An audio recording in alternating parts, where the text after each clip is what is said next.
नमस्ते साथियों।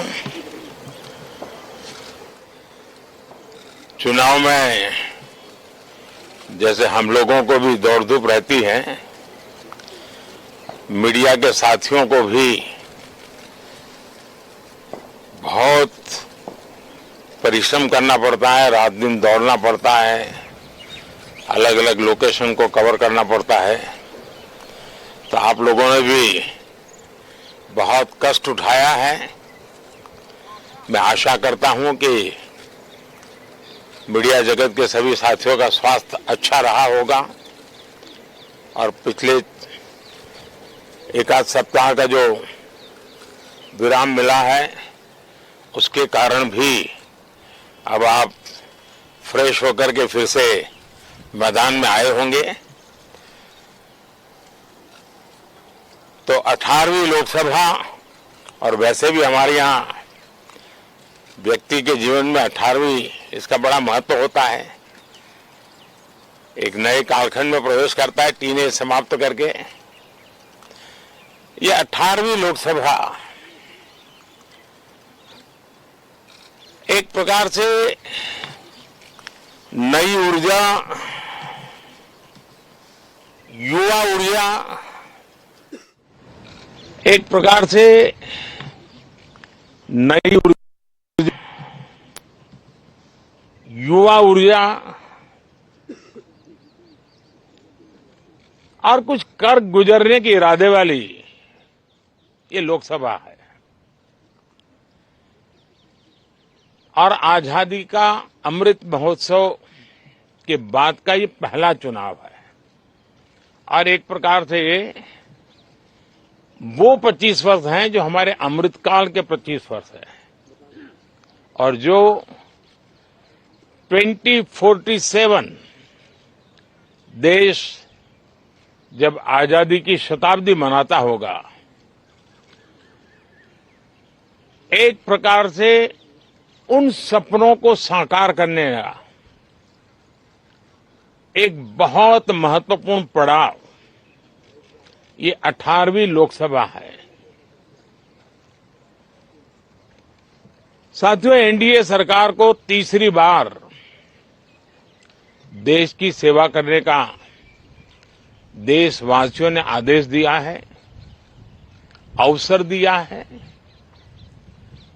मैं देशवासियों का फिर से एक बार ये अवसर देने के लिए हृदय से आभार व्यक्त करता हूं।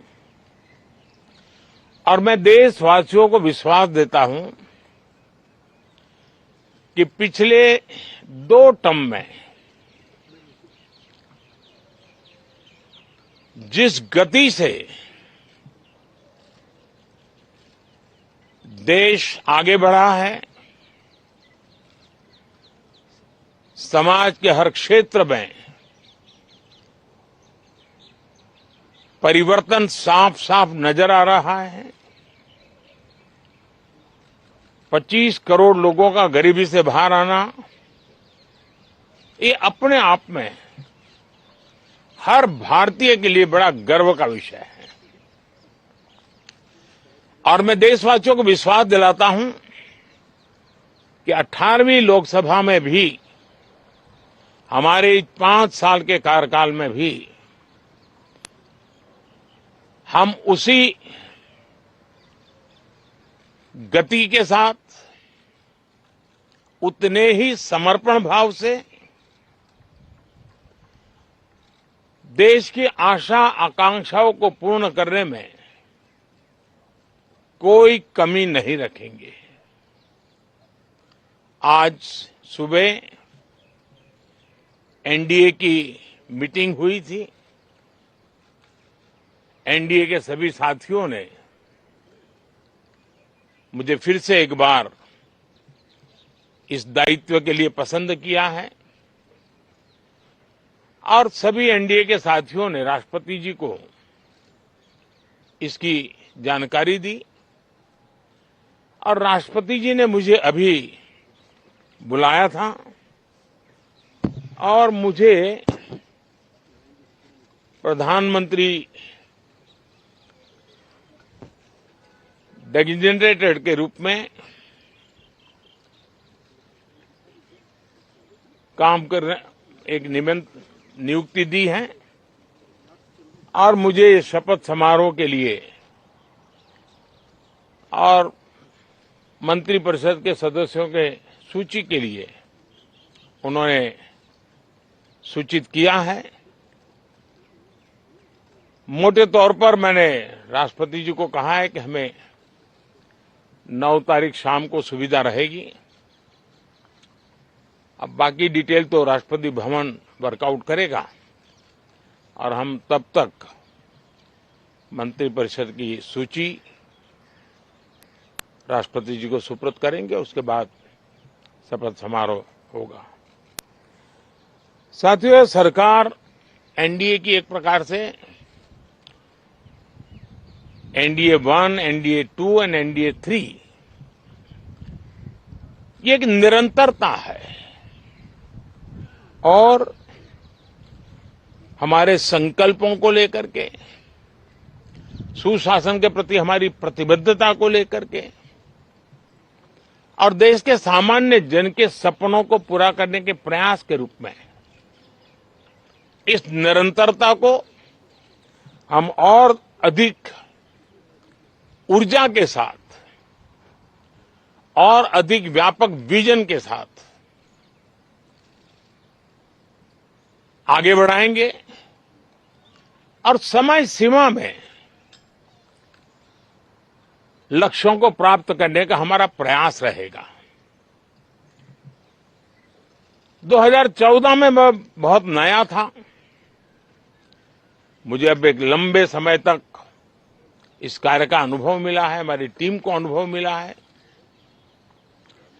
और इसलिए हमारे लिए अब तुरंत ही काम को आगे बढ़ाना बहुत ही सरल रहने वाला है और इस अनुभव का लाभ भी देश की सेवा करने में मिलने वाला है। इन 10 साल के कार्यकाल के दरमियान भारत की वैश्विक जो छवि बनी है, दुनिया के लिए एक विश्व बंधु के रूप में भारत उभरा है, इसका मैक्सिमम एडवांटेज अब शुरू हो रहा है और मुझे पक्का विश्वास है ये 5 वर्ष वैश्विक परिवेश में भी भारत के लिए बहुत उपयोगी होने वाले हैं।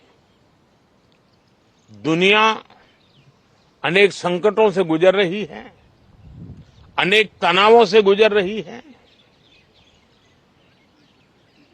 अनेक आपदाओं से गुजर रही है। ऐसी विकट परिस्थिति दुनिया ने बहुत लंबे अरसे के बाद देखी है। हर देश